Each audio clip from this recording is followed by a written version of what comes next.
On the first day of high school, I received a concise letter from my best friend, letting me know that I was no longer cool enough to be her friend. It read not unlike a letter of termination from a job, and I later learned that it had been generic because it had been sent to 3 other people. This left me relatively friendless, and in retrospect, desperate to meet new people. Maybe that's why when a girl 2 years older than me, with a shaved head and drawn-on cat whiskers, told me she knew me from somewhere in my second class of the day, we were immediately attached at the hip. She was loud, vibrant, and probably the most fearless person I ever met. She was weird, make no mistake there, but her eccentricities only added to her charisma. She wore a Halloween costume corset half the time and sang show tunes out loud in the hallways. I'd always been a bit of a prude, and she had told me stories about drinking and boys. I was absolutely transfixed. Her name was Veronica. It wasn't, but for the purpose of this story it was. She got me hooked on musical theater, and I began writing songs about her. She was a firecracker, but with her high points, her beautiful unrestrained chaos, came equally intense lows.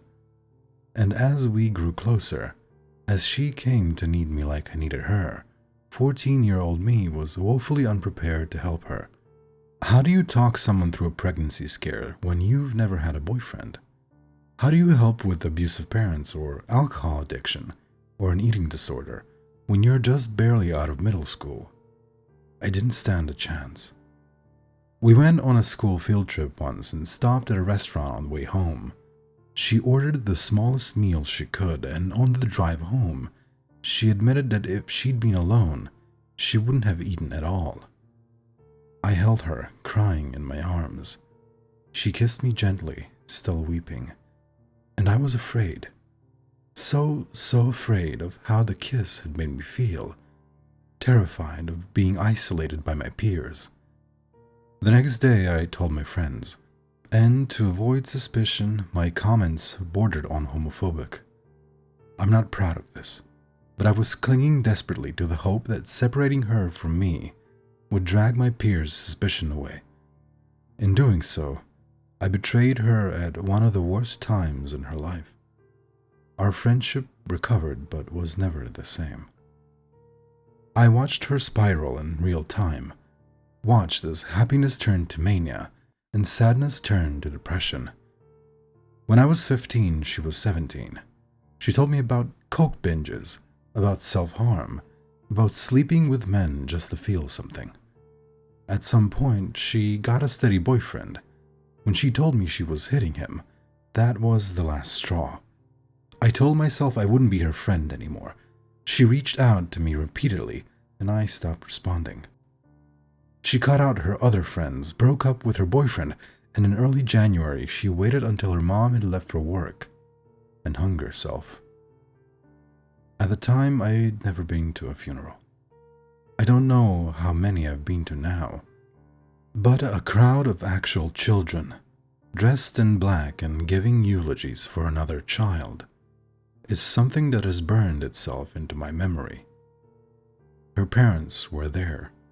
One of them told us that her untimely death was inevitable, that by being her friend, we'd simply bought them more time. I remember thinking that it was absolute bullshit. Each of us could have done something, had we reached out more, had we not betrayed her. I don't even remember the school year after that. It's a time in my life that is just gone, vanished like she did. People look at you differently when you're in mourning, act differently. Especially as a teenager in mourning, people I'd never spoken to reached out to give their condolences. Looking back, I understand that it was what they thought I wanted, some kind of comfort, but I remember being frustrated by the attention and fake kinship. I remember wishing more than anything to be left alone.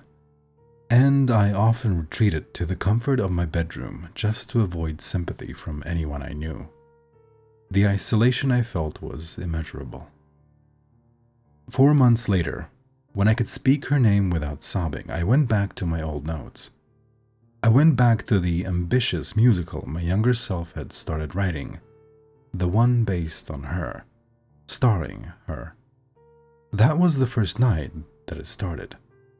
I had fallen asleep reading my old notes and was shaken gently awake by Veronica. She looked the same as I remembered her.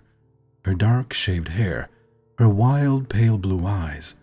When I brought myself to look at her neck, it looked exactly as it had in life. Not a single scratch on her. I was obviously bewildered, but I ultimately realized that accepting that she was here left me a lot happier than questioning why she would be. She smiled at me, cold hand still resting on my shoulder. "Right," came a voice that sounded like wind. She hadn't opened her mouth. Silently, she picked up a paper from the stack that surrounded me, and the voice came again. "Right."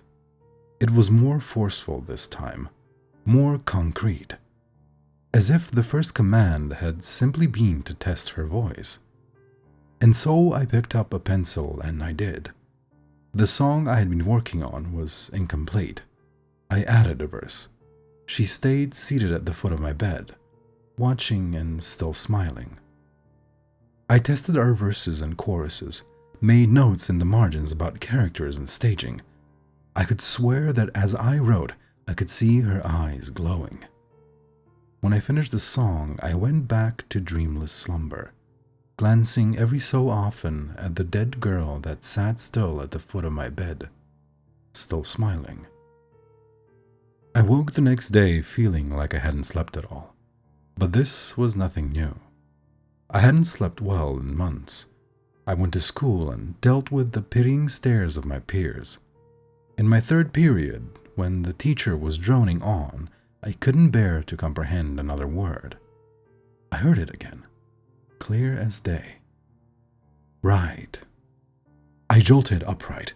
No one else seemed to notice the disembodied voice, but I realized that if it truly was Veronica, and what she really wanted was for me to write about her, I would oblige, even if no one else heard her.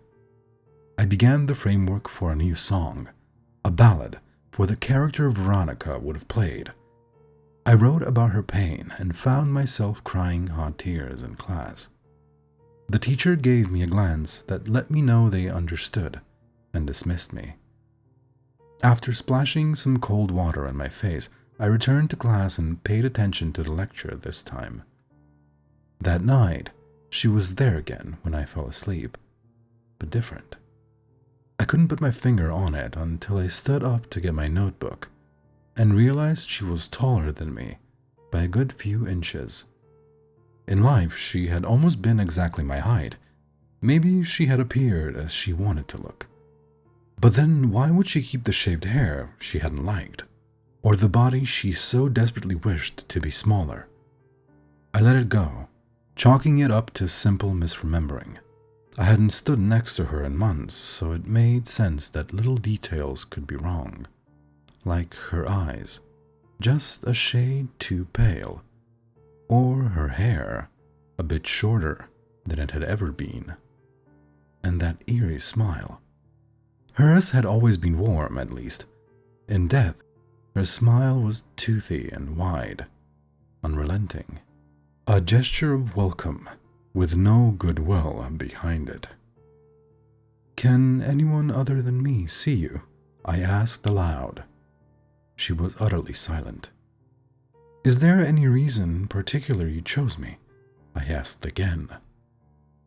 "Right," she commanded, and I obliged. I went back to the solo I'd been working on earlier and revised some lyrics. She seemed happy with this, eyes again seeming to glow as I fell back to sleep. It continued on for months. Any spare moment, the second my attention was not on whatever was at hand, I heard her. I trudged through junior year. I began to think of it as almost a gift. As someone who rarely has complete focus, the concept of a constant reminder to work on my project was all too enticing. I grew to appreciate her presence, feel almost comforted by it. and she grew in a different way. Every night she seemed taller, proportionate still but bigger and bigger, towering over me. She loomed at the edge of my bed, or sitting in the chair in the corner, or once hiding in my closet. She was omnipresent, and it was a welcome distraction from my grief. Life continued on. I trudged through my junior year and wrote every night, never getting any amount of genuine sleep. I was sluggish in school, and my grades were suffering from sheer exhaustion. When I was nearly happy with my music and lyrics and characters, I compiled them into a notebook. I gave them to the woman who now took up a whole corner of my room, and she flipped through it with her comically large hands. When she was done, her unnerving smile faltered, and finally split into an equally bizarre mask of sadness. "Are you really sure you're ready to be done?" said the voice, Veronica's stretched lips unmoving from her horrible frown. I realized with a start 2 things. The first was that if I stopped writing, I would stop seeing her. The second was that she was right. The plot was one that was well written for a 14-year-old, but not by any means professional. It felt like a child's story, oversimplified and dramatic without purpose. I looked up into her ice blue eyes. I didn't remember them looking that cold in life, and took the notebook away, promising to do better. The summer before my senior year, I started on a novel. It had similar characters to the musical, but the plot had been reworked into something that I thought seemed more articulate, more clear-cut. The night I told her that I was beginning it, her wide smile seemed even larger. I could practically feel her drinking in each word I wrote as her eyes glowed at the end of each night. Friends started asking why I was spending less time with them, and I had no way to tell them that my time was being taken up writing for my friend. To what end, I had no clue. After 30,000 words, Veronica had to bend to fit in my room. When she read my work at the end of each night, her smile grew somehow wider. And at this point, I felt that I could very easily fit in her wide, gaping mouth. It was grotesque in a way that was almost distracting, but her face remained beautiful. Just wrong. No longer human. But I guess I never assumed the entity in my room was. When I came to the final chapter, I showed her the printed out pages and she read them, sitting still for a solid hour. At the end, her even larger mouth made the disturbing grimace I remembered, and I knew what she was thinking. The writing had been good, but could always be better. The images in my head had been so clear, it was easy to assume everyone understood them as I described, and I sometimes lacked the detail that made a story realistic. The dialogue had been edgy and trying too hard to sound smart. When I thought about going back through, editing the hundreds of pages, a sting of pain filled me. I was so tired. I would have given anything to get a good night's sleep. But I persisted, and continued to write for her. At some point, I thought that maybe a book was the wrong format altogether. I found that dialogue without description proved to be my strong suit, and I got into playwriting. I didn't write the same fictionalized accounts of her life, filled with fantasy but a realistic timeline of our friendship and her death. At this point, I was in college. Each night, she filled my room, silent and smiling. Each night, I wrote tributes for her. Each night, I grew a little more afraid. The transformation had happened so slowly that it seemed natural, but she looked less and less human every day.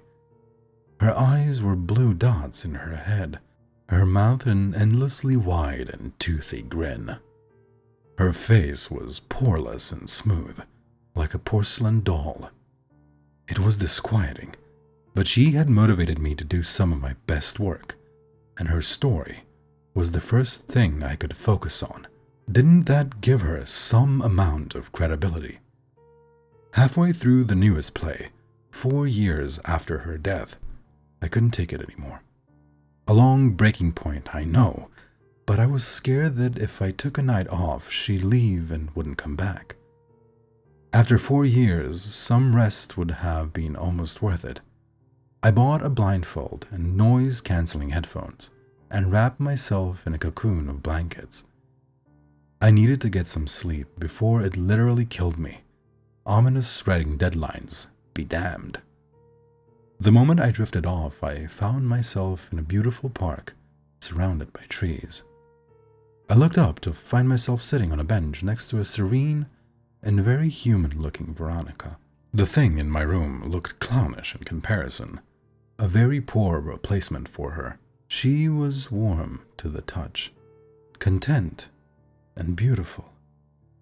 She smiled, and I had no idea how I could call the thing's cartoonish grimace a smile. I leaned in and finally hugged her. I didn't know where to begin now that she was finally here. I asked her if she was happy, and she reassured me that she was. I asked if she had seen what was going on in the world, and she said she hadn't. I asked her how that could be when she'd been in my room every night, and this gave her pause. She looked at me in a way I'll never forget, the same way my peers had looked at me whenever they saw me for the following year, pityingly. "Listen to me," she said. "Whatever has been visiting you is not me. I hold no grudge, keep no burden that I held in life. The thing that keeps you writing about your pain is not doing so to help me, but to feed on you. I do not want you to wallow, but to thrive." With that, she kissed my forehead and walked away. I knew that it was our final goodbye, and I made peace with it. A meaningful exit is not always a given, and until that point, the only closure I'd received had been from the thing that haunted my room. The park melted away around me, and I opened my eyes to see the ghoulish portrait of Veronica making eye contact with me. Right. The voice that was not Veronica's roared, and one last time I did. I told the story of Veronica and her beautiful impact on my life, of the sadness that followed, and of the thing that kept me wallowing in sadness and self-pity. When I was fully and completely done, I handed the thing the handwritten paper and watched it read. "Are you sure you want it to end here? Seems rather incomplete." The voice was nothing like hers. How could I have possibly believed this lie? I knew the answer was simply that I had wanted to. "Yes," I said, simply. "Pathetic," it cried, ripping the paper in half, clearly viving for rewrites. "I don't care," I said. "I'm going back to sleep."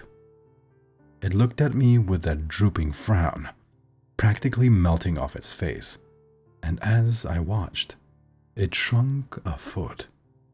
"Poorly worded," it said, its voice a bit more panicked. It shrank again. "Bizarre, just plain weird." It shrank again. "Don't quit your day job," it wailed, about my height at this point. My silence was deafening. It shot downward, smaller and smaller as its insults grew into meaningless threats, and eventually just screaming.